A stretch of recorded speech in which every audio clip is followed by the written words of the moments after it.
Hi friends, എല്ലാവർക്കും പുതിയ വീഡിയോയിലേക്ക് സ്വാഗതം. അപ്പോൾ ഇന്നത്തെ ഈ പാർട്ടിൽ നമ്മൾ ചെയ്യാൻ പോകുന്ന ഫേസ് ഷെയ്ഡിങ് ആണ്. അപ്പോൾ ഷെയ്ഡിങ് ചെയ്യാൻ ഇപ്പോഴും പലർക്കും അറിയത്തില്ലാത്തവരുണ്ട്. അപ്പം അവരൊക്കെ ഈ വീഡിയോ സ്കിപ്പ് ചെയ്യാതെ ഫുള്ളായിട്ട് ട്രൈ ചെയ്ത് നോക്കുക. അപ്പോൾ നമ്മളിപ്പം വരച്ചു തുടങ്ങാൻ പോകുന്നത് കണ്ണിൻ്റെ ഒരു ഭാഗമാണ്. അപ്പോൾ കണ്ണിൻ്റെ കൃഷ്ണമണിയാണ് നമ്മൾ വരയ്ക്കുന്നത്. ഇപ്പം കണ്ണിൻ്റെ കൃഷ്ണമണിയിൽ വരയ്ക്കുമ്പം അതിൻ്റെ അകത്ത് ചെറിയ ലൈറ്റ് അടിക്കുന്ന ഏരിയാസൊക്കെ ഉണ്ട്. അത് നിങ്ങൾ ആ ഫോട്ടോ സൂം ചെയ്ത് നോക്കുക. അപ്പോൾ നിങ്ങൾക്ക് അത് കറക്റ്റായിട്ട് കിട്ടുന്നതായിരിക്കും. എന്നിട്ട് അവിടെ നമ്മൾ ഒരുപാട് ഷെയ്ഡ് ചെയ്യാണ്ട് അതുപോലെ തന്നെ ഇട്ടേച്ചാൽ മതി. അതായത് വൈറ്റായിട്ട് തന്നെ ഇട്ടേച്ചാൽ മതി. എന്നിട്ട് അതിന് ചുറ്റുമുള്ള ഭാഗങ്ങളൊക്കെ ഷെയ്ഡ് ചെയ്ത് പോവുക. നമ്മൾ പെൻസിൽ യൂസ് ചെയ്യുന്ന ആർട്ട്ലൈൻ്റെ 6Bയും 4B ഒക്കെ യൂസ് ചെയ്യുന്നുണ്ട്. പിന്നെ ഒരുപാട് ഡാർക്ക്നെസ് ഉള്ള ഭാഗത്ത് മാത്രം നമ്മൾ 8B 10B ഒക്കെ യൂസ് ചെയ്യുന്നത്. ഇപ്പോൾ നമുക്കിവിടെ 8B അല്ല 10B ഒന്നും യൂസ് ചെയ്യേണ്ട ആവശ്യം വരുന്നില്ല. നമുക്ക് മാക്സിമം ഒരു 6ഉം 8ഉം ഒക്കെ യൂസ് ചെയ്താൽ മതി. അപ്പോൾ കണ്ണിൻ്റെ ചുറ്റുമുള്ള ഭാഗം അല്ല കണ്ണിൻ്റെ ആ ഒരു കൃഷ്ണമണിയൊക്കെയാണ് കുറച്ച് ഡാർക്ക്നെസ് വരുന്ന ഭാഗങ്ങൾ. അപ്പോൾ അതൊക്കെ നമ്മൾ കറക്റ്റായിട്ട് ഇവിടെ ചെയ്യുന്നുണ്ട്. അപ്പോൾ നിങ്ങൾ നോക്കി കറക്റ്റായിട്ട് ചെയ്ത് പോവുക. നമ്മൾ ഗ്രിഡ് മെത്തേഡ് യൂസ് ചെയ്യുന്നതുകൊണ്ട് തന്നെ നമുക്ക് ഓരോ കോളം നോക്കുമ്പോൾ കറക്റ്റായിട്ട് ആ കാര്യങ്ങൾ മനസ്സിലാകും. ഇതിൻ്റെ പാർട്ട് 1 ഔട്ട്ലൈൻ കാണാത്ത ആൾക്കാരുണ്ടെങ്കിൽ അതിൻ്റെ ലിങ്ക് ഞാൻ ഡിസ്ക്രിപ്ഷനിൽ കൊടുത്തിട്ടുണ്ട്. അപ്പോൾ അത് കണ്ടിട്ട് നിങ്ങൾ ഔട്ട്ലൈൻ ചെയ്തിട്ട് ഇത് ചെയ്യുക. കാരണം ഇപ്പോഴും ഗ്രിഡ് ലൈൻസ് എങ്ങനെ വരയ്ക്കേണ്ടത് എന്ന് അറിയില്ലാത്ത ആൾക്കാരുണ്ട് എനിക്ക് തോന്നുന്നു. കാരണം മിക്കവരും അതിനെക്കുറിച്ച് കമൻറ്റൊക്കെ ചോദിക്കാറുണ്ട് ഓരോ കാര്യങ്ങൾ. മിക്കവർക്കും A4 വരച്ചിട്ട്, അതായത് ഞാൻ വരയ്ക്കുന്നത് വരച്ചിട്ട് അവർക്ക് വരയ്ക്കാൻ പറ്റുന്നില്ല, അല്ലെങ്കിൽ ഗ്രിഡ് ലൈൻസ് കറക്റ്റായിട്ട് കോളംസ് കറക്റ്റായിട്ട് കിട്ടുന്നില്ല എന്നൊക്കെ പറഞ്ഞ് അങ്ങനെ കമൻറ്റ് ചെയ്ത് കാണാറുണ്ട്. അങ്ങനെ വരാൻ വേറെ ചാൻസ് ഒന്നുമില്ല. അപ്പോൾ നിങ്ങൾ വരയ്ക്കുന്നതിന് എന്തെങ്കിലും മിസ്റ്റേക്ക് ആയിരിക്കും. അപ്പോൾ നമ്മൾ ഡീറ്റെയിൽ ആയിട്ട് തന്നെ ആ കാര്യങ്ങളെക്കുറിച്ച് പറയുന്നുണ്ട് ആ വീഡിയോയ്ക്കകത്ത്. അപ്പോൾ നിങ്ങളതൊന്ന് കണ്ടു നോക്കുക. ഗ്രിഡ് ലൈൻസ് വരയ്ക്കാൻ അറിയാത്തത് മാത്രം ജസ്റ്റ് ഒന്ന് കണ്ടു നോക്കുക. പിന്നെ ഏത് വീഡിയോ ചെയ്താലും ഞാൻ അതിൻ്റെ അകത്ത് യൂസ് ചെയ്യുന്ന മെറ്റീരിയൽസിനെ കുറിച്ച് ഒന്നെങ്കിൽ പറഞ്ഞു, അല്ലെങ്കിൽ അതിനെക്കുറിച്ച് കാര്യങ്ങളൊക്കെ ഡിസ്ക്രിപ്ഷനിൽ കൊടുക്കാറുണ്ട്. അപ്പം നിങ്ങൾക്കത് നോക്കാവുന്നതാണ് സംശയമുള്ളവർക്ക്. ഇപ്പോൾ ഞാൻ പറഞ്ഞാണെങ്കിൽ പോകാം. ഇപ്പോൾ ഞാൻ യൂസ് ചെയ്യുന്ന പേപ്പർ ഐവറി പേപ്പറാണ്, 210 GS എന്ന് വരുന്ന പേപ്പറാണ് യൂസ് ചെയ്യുന്നത്. പിന്നെ പെൻസിൽ ആർട്ട്ലൈൻ്റെ പെൻസിലാണ് യൂസ് ചെയ്യുന്നത്. അതേപോലെ ഈ ഒരു ഗ്രിഡ് ലൈൻസ് വരയ്ക്കുന്ന വീഡിയോ ഓൾറെഡി ഞാൻ ചെയ്തിട്ടുണ്ട്. അപ്പോൾ അല്ലെങ്കിൽ ഡിസ്ക്രിപ്ഷനിൽ കൊടുത്തേക്കാം. അത് നോക്കിയിട്ട് നിങ്ങൾ ഗ്രിഡ് ലൈൻസ് വരച്ച് നോക്കുക. നിങ്ങൾക്ക് വരയ്ക്കാൻ അറിയാത്ത ആൾക്കാരുണ്ടെങ്കിൽ മാത്രം ഒന്ന് കണ്ടു നോക്കിയാൽ മതി. പിന്നെ ഫ്രീ ഹാൻഡ് ഡ്രോയിങ് ട്യൂട്ടോറിയൽ ചോദിച്ചിട്ടുണ്ടായിരുന്നു കഴിഞ്ഞ ദിവസം. അപ്പോൾ ഞാൻ ഓൾറെഡി 2-3 വീഡിയോ ചെയ്തിട്ടുണ്ട് അതിനെക്കുറിച്ച്. അപ്പോൾ നമ്മുടെ ചാനലിൽ പ്ലേലിസ്റ്റ് ആയിട്ട് കിടപ്പുണ്ട്, അത് നോക്കാവുന്നതാണ്. നിങ്ങൾക്ക് നമ്മൾ ചെയ്തിട്ടുണ്ട്. അപ്പോൾ നിങ്ങൾ കണ്ടു കഴിഞ്ഞാൽ നിങ്ങൾക്ക് ഫ്രീ ഹാൻഡായിട്ട് ഫേസൊക്കെ വരയ്ക്കാൻ പറ്റും. നമ്മൾ ഒരുപാട് വീഡിയോ ഒന്നും ചെയ്തിട്ടില്ല, 2-3 ചെയ്തിട്ടുള്ളൂ. പിന്നെ കളർ പെൻസിൽ ഡ്രോയിങ് ചോദിച്ചിട്ടുണ്ടായിരുന്നു.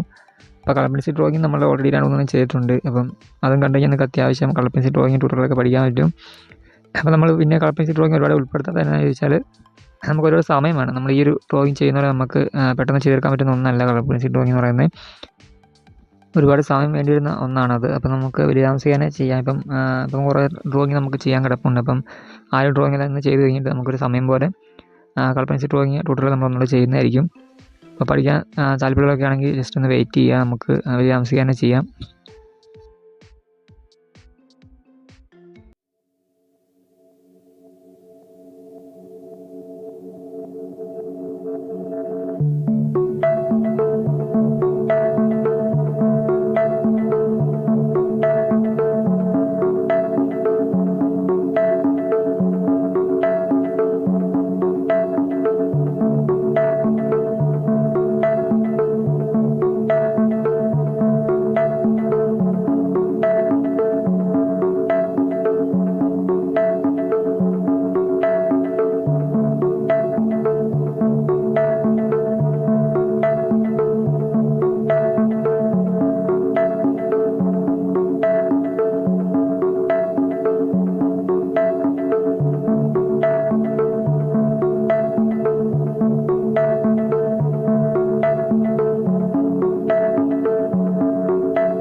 അപ്പോൾ നമ്മൾ ഈ ഒരു പാട്ട് ഇവിടെ കൂടെ നിർത്തുകയാണ്. അപ്പം വീഡിയോ ഇഷ്ടമായി തീർച്ചയായും ഒന്ന് ലൈക്ക് ചെയ്യുക കേട്ടോ. പിന്നെ നമ്മുടെ ചാനൽ സബ്സ്ക്രൈബ് ചെയ്യാതെ വീഡിയോ കാണുന്നത് ചാനൽ സബ്സ്ക്രൈബ് ചെയ്ത് സപ്പോർട്ട് ചെയ്യാൻ. ഡ്രോയിങ് പഠിക്കാൻ താല്പര്യമുള്ള ആൾക്കാരൊക്കെയാണെങ്കിൽ ചാനൽ സബ്സ്ക്രൈബ് ചെയ്ത് വെച്ചേക്കാം. അതിൻ്റെ നോട്ടിഫിക്കേഷൻ ഓൾ എന്നുള്ള ഓപ്ഷൻ അതിനുള്ള വെച്ചേക്കാം. അപ്പോൾ ഞാൻ വീഡിയോ നമുക്ക് തന്നെ നോട്ടിഫിക്കേഷൻ കിട്ടുന്നതായിരിക്കും.